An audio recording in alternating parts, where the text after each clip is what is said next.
Hi, everyone. Thank you for taking the time to come out to this workshop today. My name is Charmaine. Today, I'm going to give you a basic understanding of how to use a refreshable braille display to navigate and interact with an iPhone or an iPad.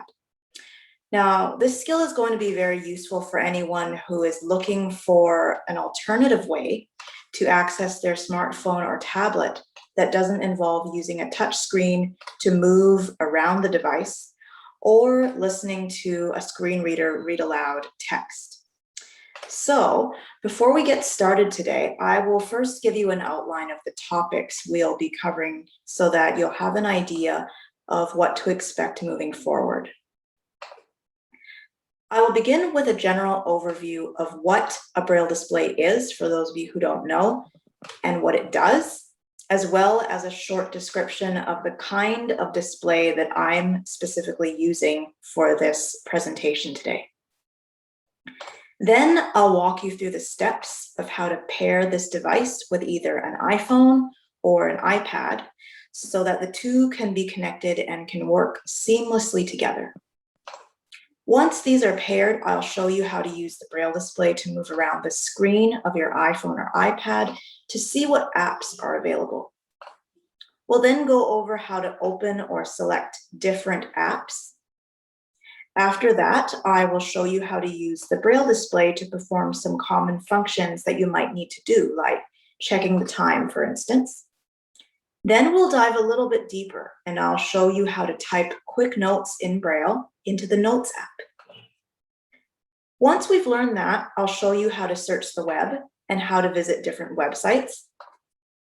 And finally, we'll conclude by learning how to use different apps to either read books in braille or listen to audiobooks.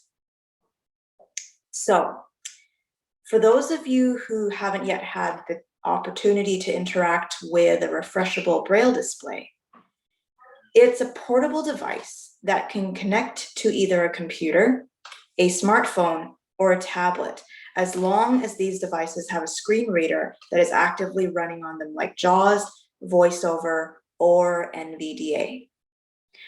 Now, depending on the device that you're connecting to, the connection can happen through either a USB cable or a Bluetooth connection.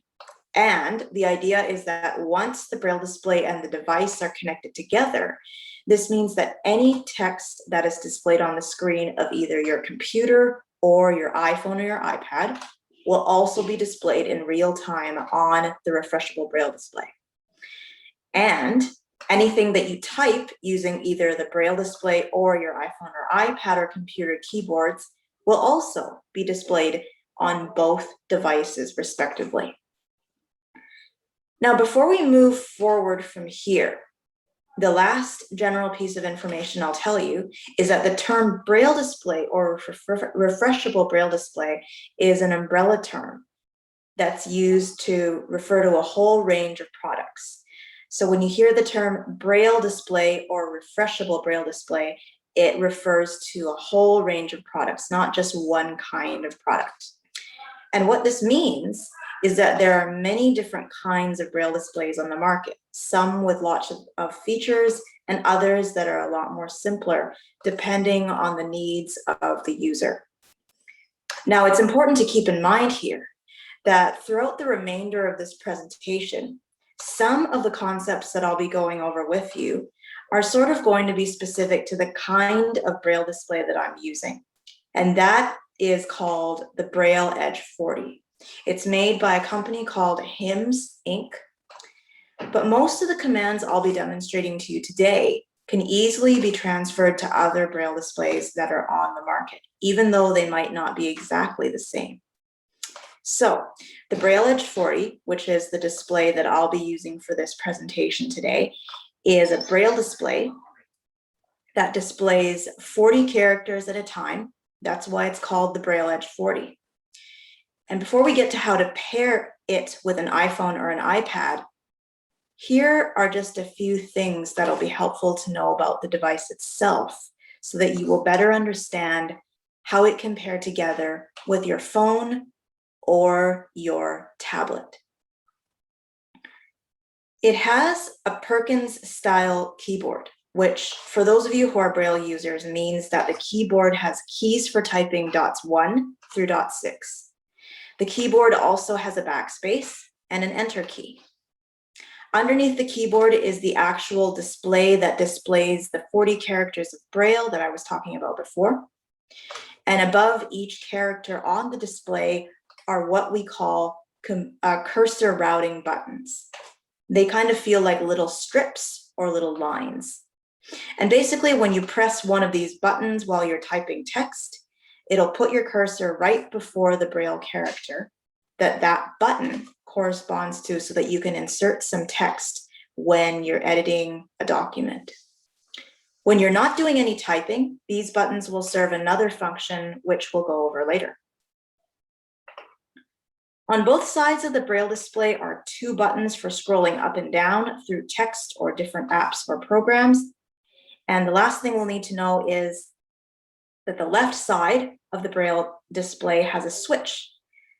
That switch controls whether it's connected to a device via Bluetooth or a USB cable. Now, we have that out of the way. Now we're going to go on to the fun stuff.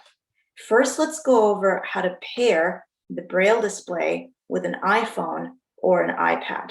Today I'm using an iPhone, but this process will be very similar to if we are going to be using an iPad instead. So you can try these ideas. If you have an iPhone or an iPad, it won't make a difference. The first thing that you need to make sure before you start the process is that the Braille edge is turned on, which mine is right now. And then I've turned it on, and then I'm going to press T. And what happens when I press the letter T in Braille is it enters a mode called terminal mode. This is a mode that tells the Braille edge that it's going to function as a display for displaying information from another device, in this case, the iPhone. So with that in mind, we have terminal mode enabled. Now we're going to make sure that the switch of the Braille edge on the left side is flicked upwards to Bluetooth, so that it will make the connection through Bluetooth and not through USB. Then I'm going to open Settings. Okay, Settings is now open. I'm going to keep swiping until I find Accessibility. There it is. Then I'm going to tap on VoiceOver. Then once I'm in VoiceOver, I'm going to move to Braille. I double tap on the Braille button. Then I'm going to move. These are the Braille settings in VoiceOver. So what I'm going to be doing is I'm going to move forward till I find my Braille display. It says Braille Edge 1594 not paired. And what I'm going to be doing is I'm going to double tap on that button so that it will detect the Braille display. Okay. Now it's asking me to enter a PIN, and for the Braille Edge, I'm going to type 0000.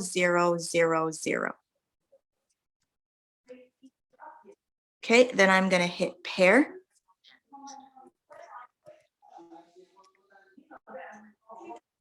And lo and behold, the 2 devices are now connected.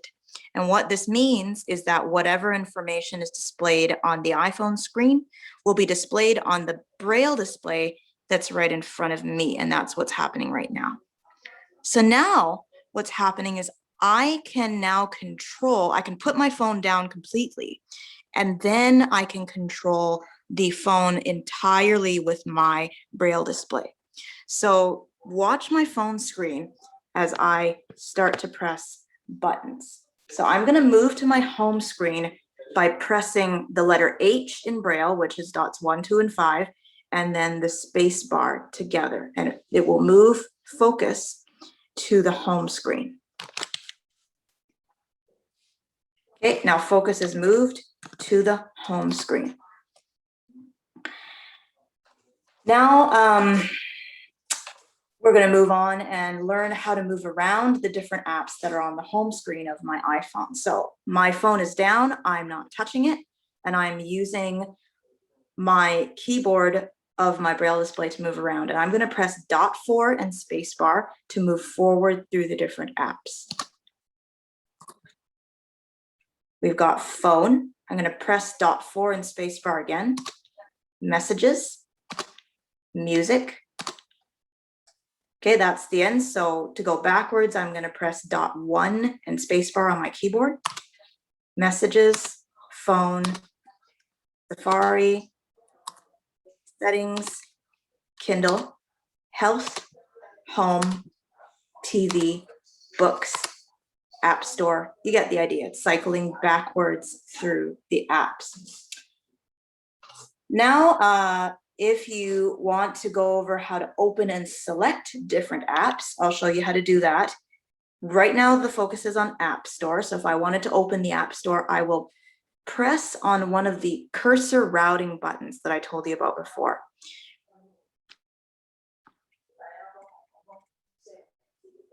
Okay, so now App Store is open. So that's it. Now we're going to go back to the home screen.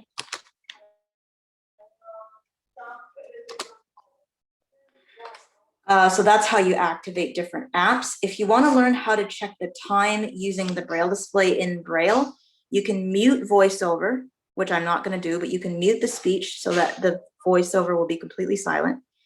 And then you can move with the braille display by pressing .1 and spacebar or .4 and spacebar, depending on whether you want to move forward or backward through your home screen until you get to clock.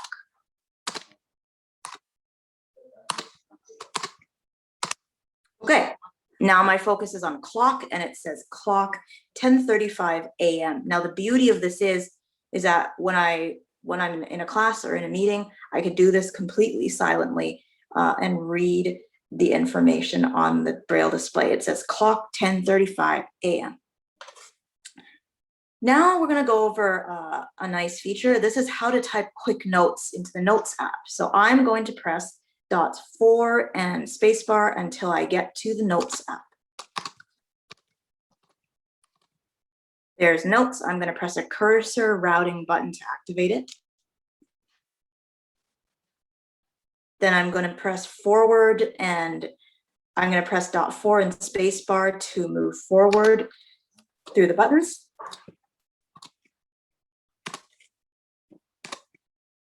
Okay, new note, there it is. I'm going to open it. Now what's happening is, I'll stop to explain what is happening, which is it's opened up a new note on my screen. My iPhone screen displays a new note. I can enter text using the iPhone keyboard, but if I look at my braille display, to the very left in the first cell or the first spot where braille can be typed, I see a blinking cursor, and that is just like a visual cursor. It's blinking and it's telling me that it's waiting for me to type text. So I'm going to type, hi, I am having a great time, exclamation mark. Now, what just happened is I typed in braille, hi, I am having a great time. And that sentence is displayed on my iPhone screen. It's also displayed on the braille display in braille. If a sighted person is looking at my screen, they can see the sentence. I can read the sentence in braille. And if I use voiceover, I can hear the sentence spoken. So that's what that is. If I want to save this note, I move to the top of the screen by pressing .1, 2, 3 and spacebar. Then I'm going to press the .4 and .1. And I press .4 and spacebar rather, and then I press the done button. Now that note is saved. Let's go back to the home screen. I'm going to go over how to visit a website on Safari. So I'm going to press dots 4 and spacebar till I get to Safari. I'm going to press a cursor routing button to activate it. Now I am on the address bar. I'm going to press a cursor routing button to move focus to it.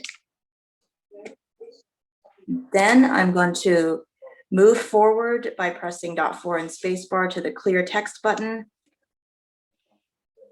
Okay. Now I'm ready to type a new address. I'm going to type www.cnib.ca.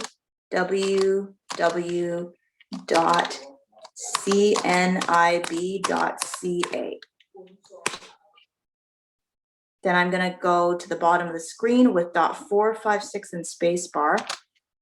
Hit the go button.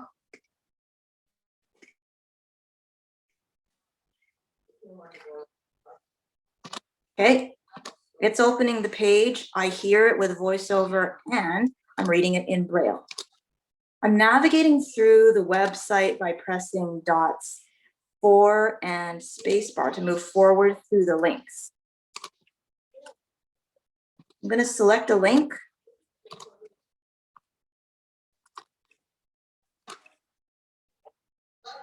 Okay, so now we're in the main page, and I can read the text in Braille that's displayed. It says, try something new with the CNIB Foundation.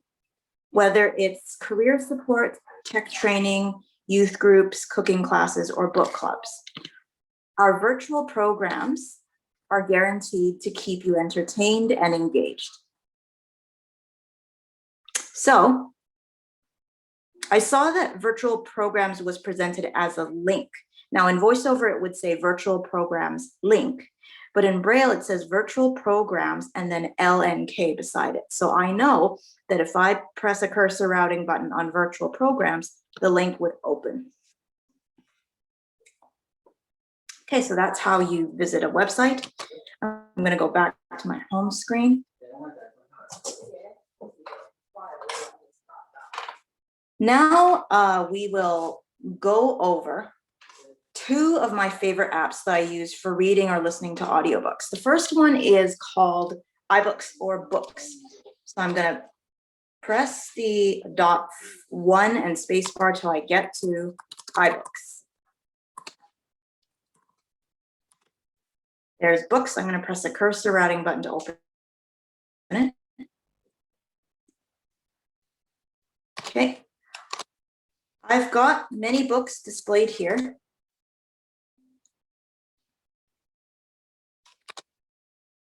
I'm going to move forward through my list by pressing dot 4 and spacebar. My focus is on a book. It's called The Secret by Byrne. If I want to activate the book, I press a cursor routing button to open it. It opened it. Now the book is being displayed.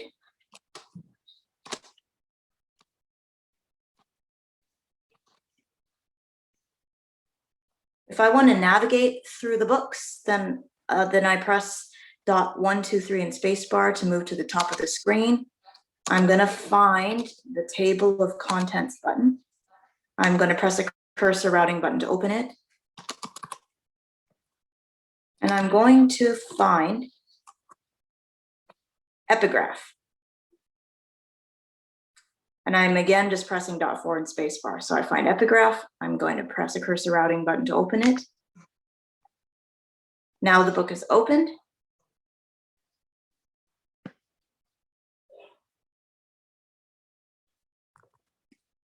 It's saying here, now the book is being displayed in Braille and also on the iPhone screen. And if I had VoiceOver going, it would be reading it. It says, as above, so below. As within, so without. The Emerald Tablet. Now it says forward. I'll read a little bit to you just so that you can see how I'm moving along with my Braille display. The beginning of the book says, this is the foreword that I'm reading in Braille on my Braille display. It says, in 2004, my life had collapsed around me. I'd worked myself into exhaustion. My father died suddenly, and my relationships with my work colleagues and loved ones were in turmoil. Little did I know at the time, out of my greatest despair was to come the greatest gift. I'd been given a glimpse of a great secret, the secret to life. The glimpse came in a 100-year-old book given to me by my daughter, Haley. I began tracing the secret back through history. I couldn't believe all of the people who knew this. They were the greatest people in history: Plato, Shakespeare, Newton, Hugo, Beethoven, Lincoln, Emerson, Edison, Einstein. Incredulous, I asked, why doesn't everyone know this? A burning desire to share the secret with the world consumed me, and I began, and on it goes. So the idea is that when you're reading this book using the Braille display, you can navigate through the book entirely using the buttons that's connected to, that are on the keyboard of your Braille display, without having to touch your phone. You might have to occasionally touch your phone to swipe if focus kind of loses focus on your Braille display, but mainly you can just use your Braille display and leave your phone down. I'm gonna move back to my home screen. So that's basically the iBooks app. We also have the Dolphin Easy Reader app, which has some books on it. So I just gonna move through my phone screen with dots 4 and spacebar, or dot 1 and spacebar, until I get to the Easy Reader app. There it is. I'm gonna open it. First thing I come to is the side menu. I'm gonna activate that. Then I'm gonna search for Sela Library. I read the word Sela Library on my Braille display. I'm gonna press a cursor routing button to open it.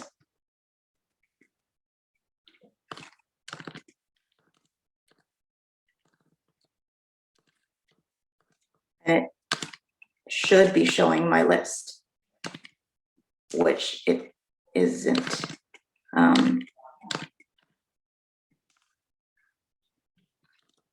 Anyway, had it shown my list of books, it would have shown the books that I have displayed, and then I would open it just like similarly as I showed you on the other app. You can also play music on this Braille display using this Braille display connected to your phone. If you open the music app, you can read the song titles in my library and play stuff as well. So that's basically how you navigate the Braille display paired with the iPhone. The main idea I wanted to get across today is basically that you can use the Braille display as an alternative way to interact with your phone completely silently by reading the information in Braille rather than listening to voiceover read aloud text. So thank you everyone for listening, and I hope you have yourself a great day.